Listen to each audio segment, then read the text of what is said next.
Tuli wano mu ggwanga erya Uganda naye ku mulirwano gwaffe e Kenya amazima ga Katonda ebintu si birungi. Bamalidde eddala ennaku eziwerako nga bali mu kubeera nga beekalakaasa, naye wenkoledde story eno actually nga waakayita eddakiika ntono nnyo nga Abannakenya bamaze okubeera nga balumba parliament naye nga bali mu kwekalakaasa kwaki nsonga ya financial bill eya 2024. Mwana wattu Bannakenya bonna okwegugunga kw'omulundi guno eno ensonga lwaki n'abasirikale bakyalemeseddwa okubeera nga bakukontrolinga nti tekuleseeyo muto oba mukulu okusingira ddala batinejazi oba buwandiisa abavubuka be basinze okubeera nga beenyigiramu mu kwekalakaasa kuno. Abantu bonna basitukiddemu wamu neera nga wenjogerera bino eno bamaze dda okubeera nga basalako parliament esobole okubeera nga erambulula ku nsonga zaabwe, basobole okubeera nga babatunulamu. Bannakenya okwekalakaasa bazze nga beekalakaasa era si gwe mulundi ogusoose nga Abannakenya baneno beekalakaasa, wabula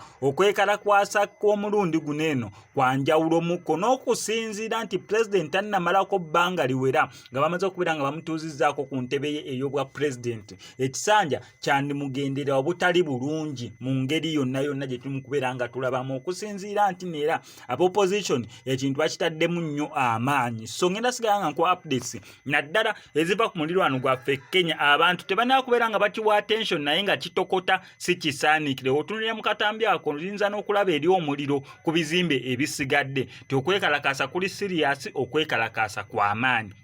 Ono kwa SMX Media ngenda sigala nga nkuwa updates. Gwe kyonna okukola subscribinga nyinga notification bell ebisigadde obitulekere.